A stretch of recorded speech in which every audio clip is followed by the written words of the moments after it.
Hello, everyone. Welcome to Or This. This is my Monday morning quarterbacking of the scriptures and the sermon from the previous Sunday, and this video is from Sunday, January 22nd.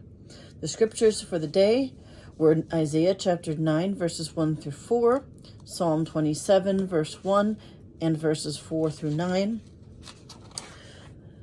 1 Corinthians chapter 1, verses 10 through 18, and Matthew chapter 4, verses 12 through 23.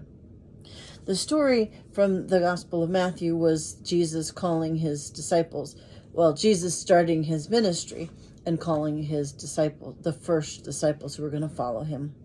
And basically what I talked about was kind of this new way of looking at it from one of the seminary professors whose podcast I listen to as they talk about the different themes that they see in the scriptures for the week.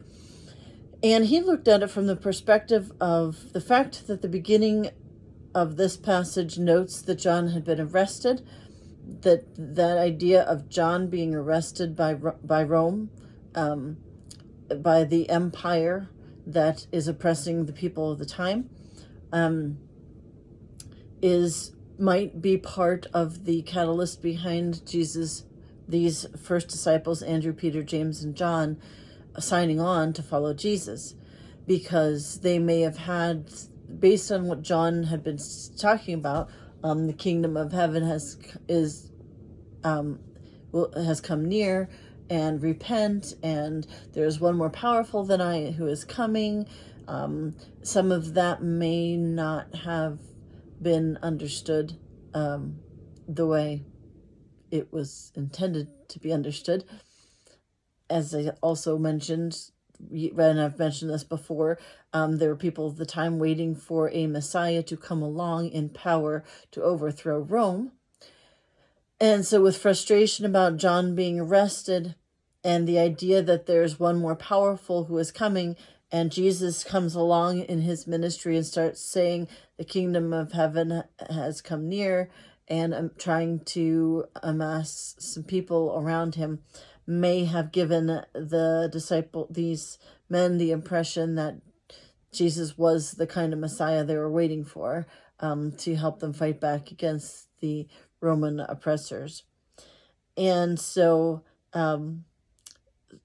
what they thought they were signing on for was not what they actually signed on for. And that was the theme. Have you ever done something that when you found out what it actually was, you were like, I didn't sign up for this? That was the theme. The disciples think that they're following somebody who's going to lead them in a battle against the Roman oppressors, to overthrow them. But instead, Jesus undertakes the ministry that Jesus undertakes, some of which is indicated towards the end of the passage. He goes around Galilee teaching in the synagogues, proclaiming the kingdom and curing every disease and every sickness among the people. And what Jesus does in his ministry is teach God's ways and care for the sick and the outcast, and the sinner. Spends time with those who are oppressed, and teaches about God's ways and God's kingdom. And that's not what they signed up for.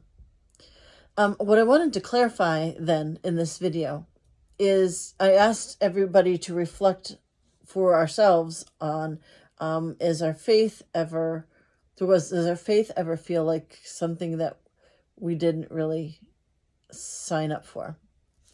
Those are our lives of faith. I want to clarify that, because when there are people sitting listening to me talk, everybody comes with a different life experience that you're going through.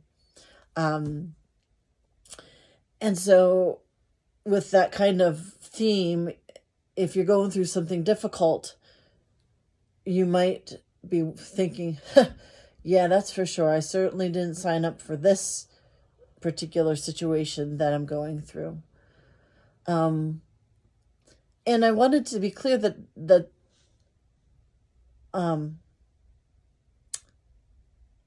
there's a lot of things that go on in our lives that we might say we didn't sign up for, but there's also things that we didn't go into voluntarily in the first place. If it's illness, if it's grief, if it's anxiety over something going on in life or relationships or your work, if it's a job transition, you were laid off from work and you're struggling to pay the bills.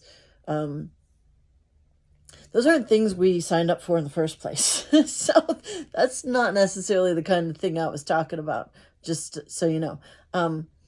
Well, I believe that God allows us to experience these difficulties in our lives.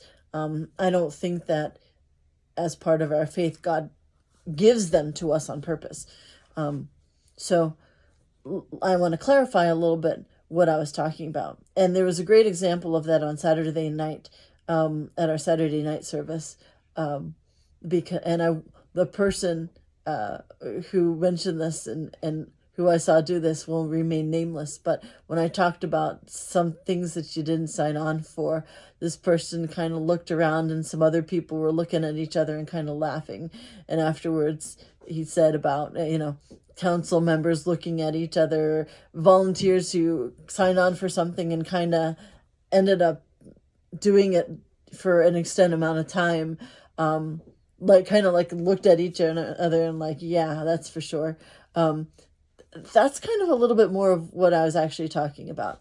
The kinds of things that our faith leads us into.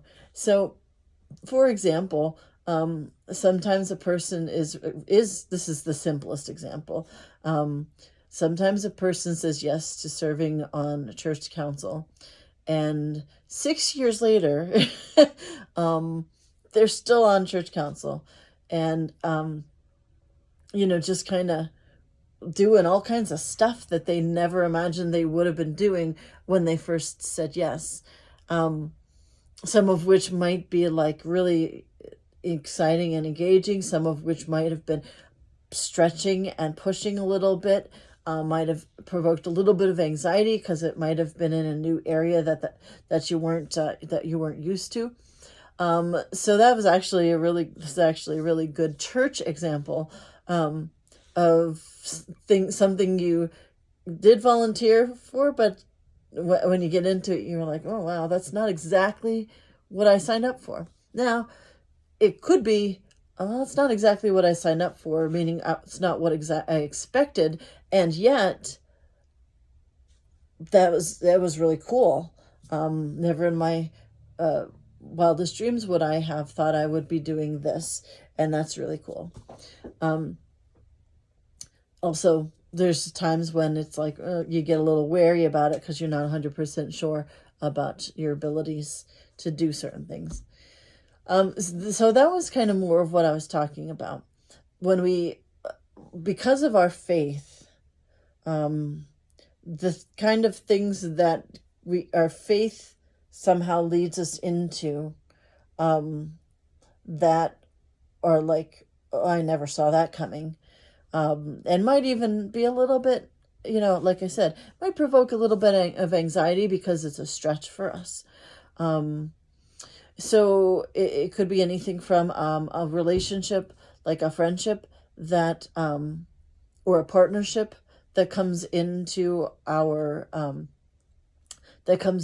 lives as a result of our faith, whether it be helping somebody that all of a sudden there's like a friendship that develops, or just a lot of it could happen. It could have to do with relationships. I'm not talking about romantic relationships. I'm talking about friendships, partnerships, and working together in things. So it could be that kind of thing. It could also be ending up doing volunteer work in a place that you never would have thought, you would never imagined ever working. And yet, because of your faith, because your connection with your church. Maybe you end up doing this thing and all of a sudden it's like, whoa, I never signed up for this, but this is kind of challenging, or this is kind of cool. This is not at all what I ever expected myself to be doing. So that's the kind of challenge. That's the kind of challenge that I was talking about. Things that we didn't sign up for. And certainly as I close the sermon by talking about we're going to continue to be led by our faith, by the Spirit, into things that we didn't sign up for. It is that thought, that understanding that that God sees all and has greater knowledge and understanding and than we do, and has a vision for a lot that we could never foresee. And so God might lead us into certain things. I never would have foreseen myself doing my internship in Fort Myers, Florida. I never would have foreseen myself moving here to Northeast Ohio. So already I know for myself, it wasn't necessarily what I signed up for, but it's been a pretty cool journey. And I'm glad it wasn't according to my ways and expectations, but it's been following the Spirit's ideas, the Spirit's leading into things. So I invite you to reflect upon that kind of those kinds of experiences, things that you didn't sign up for, meaning that you went into it voluntarily, but when you got there, it wasn't exactly what you expected, and yet it had some kind of impact that in the end ended up being positive for your faith or for your life. So those are some of my thoughts in explaining what I meant from the sermon this past weekend. Feel free to share your thoughts and your comments in the comment section, either on YouTube or on Facebook. And thanks for watching. God bless.